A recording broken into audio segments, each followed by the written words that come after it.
Hello, hello, hello, and welcome to episode 324 of Prog Review.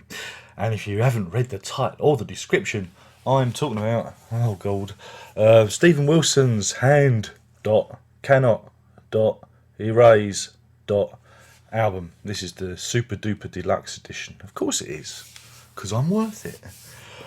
This is the fourth solo studio album from Mr. Porcupine Tree, and yeah, I've been giving it a good listen.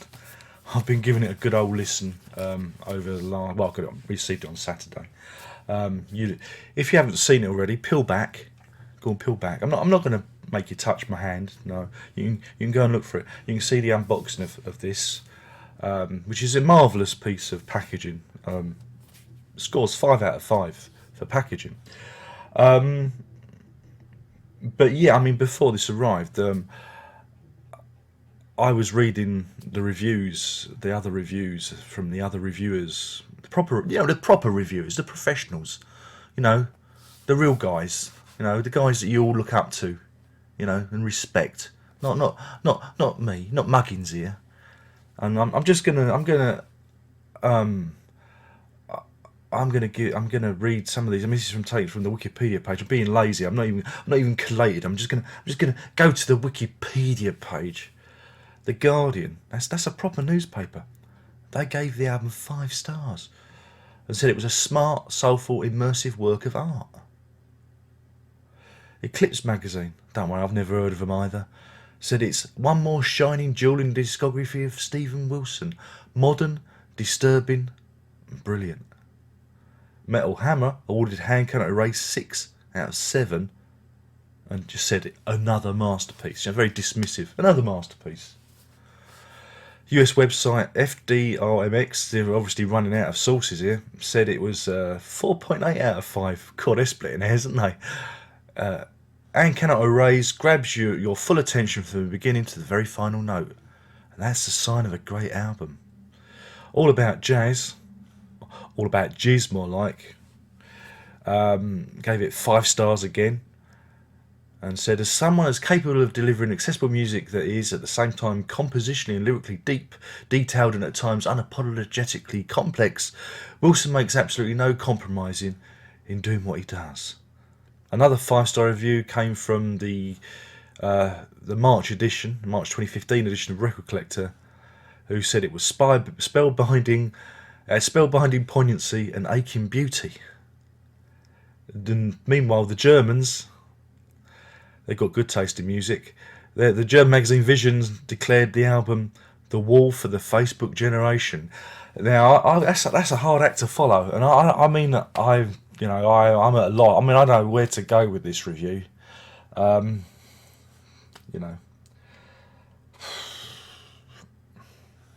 listened to it.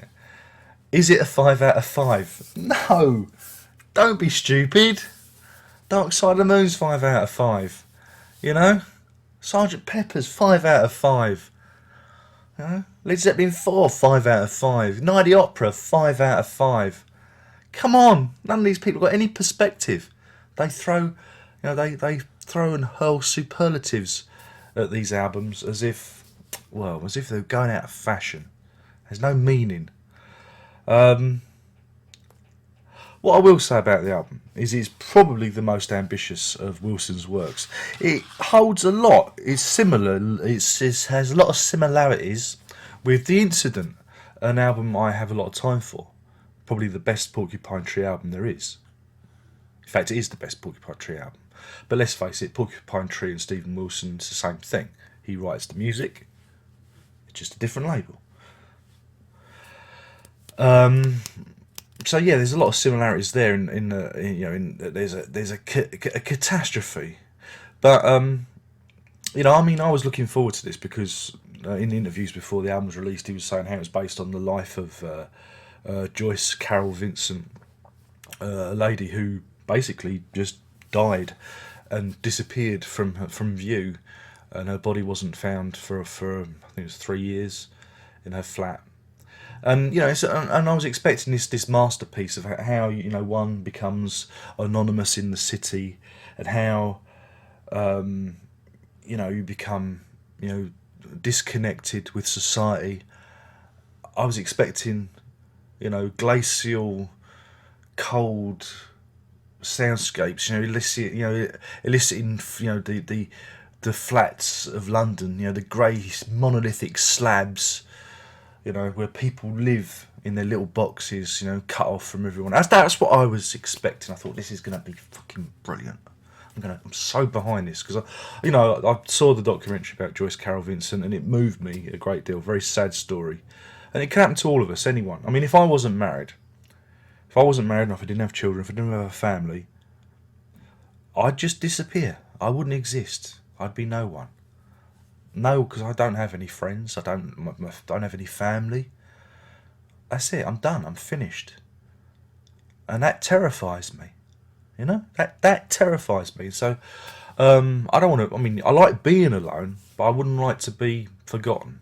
And that's why I do this. You see, because I'm desperate. I'm desperate for your attention. And again, as Mr. Wilson goes on in his various interviews about social media, we do this to be validated. Us little people, we do this to validate our existence. You see, yeah, it's all right for him. It's all right for him. He's got his success. It's okay for him. He doesn't have to raise a family. It's okay. He got the breaks. But for some of us, this is our process. And we are, by whatever circumstance, often isolated in society. But what of the album? There's some good bits and there's some bad bits. Of course, it opens with a kind of a soundscapey kind of thingamajig called First Regret. And that goes into 3 Years Older, which has a lot of the early... has a lot of the stylistic twitches from the previous album, where he does that, the loud bit, and then the the mellotron,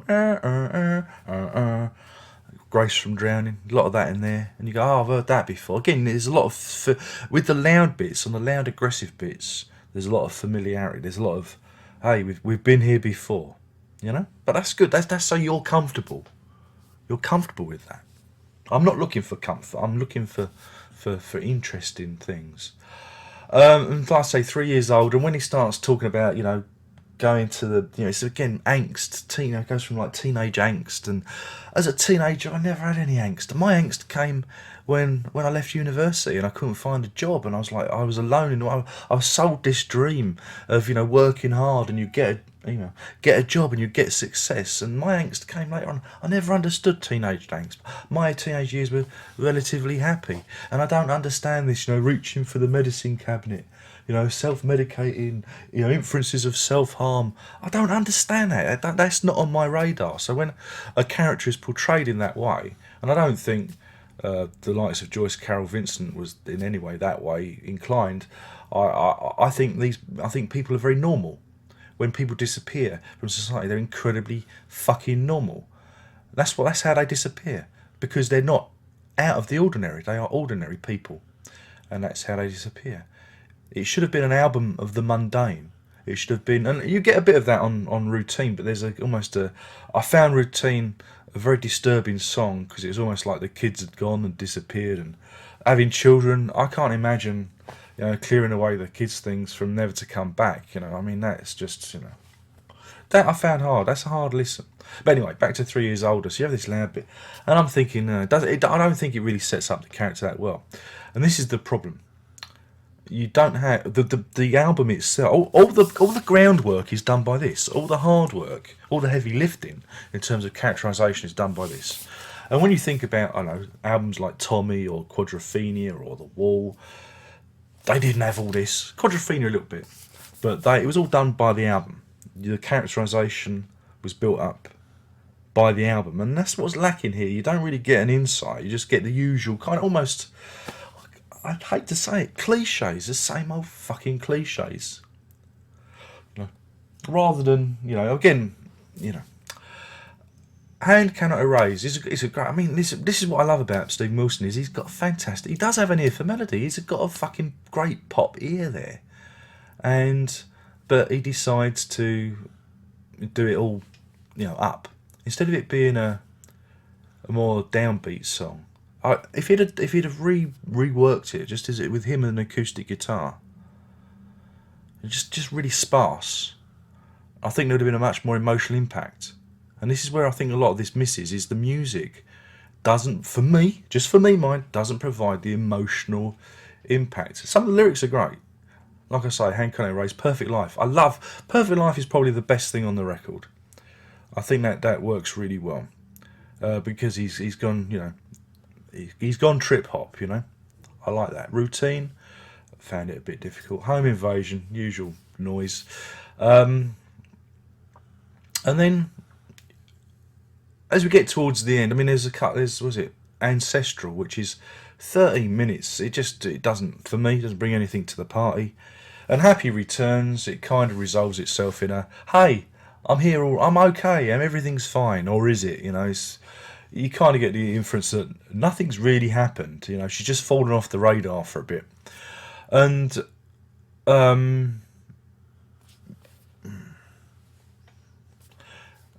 there is no drama.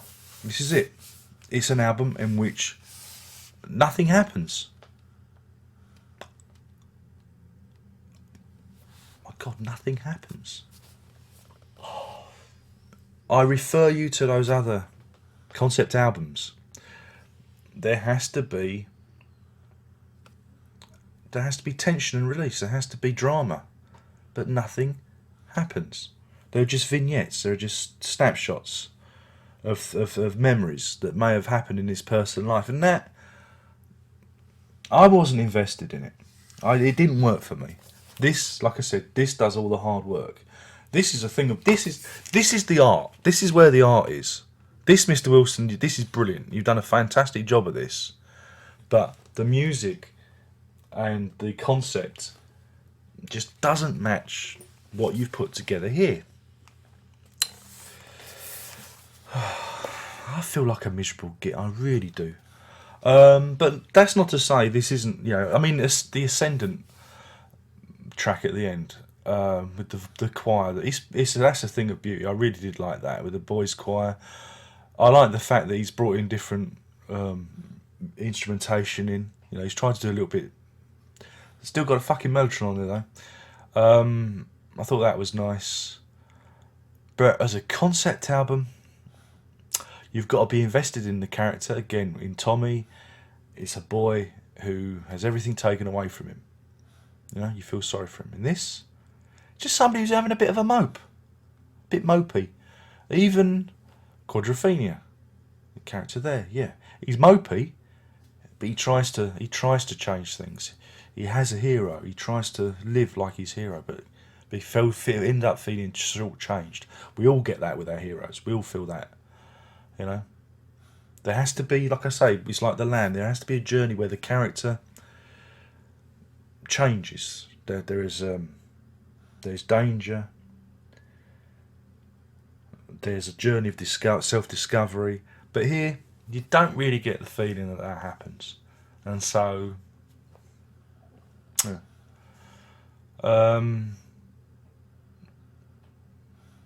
But saying that, it's a lot better than the last album. I mean, I thought the last album was good, but a lot of the music, I mean, it's supposed to be this gothic album full of ghost stories and that, but the music didn't necessarily back up the stories he was telling. And it's the same here.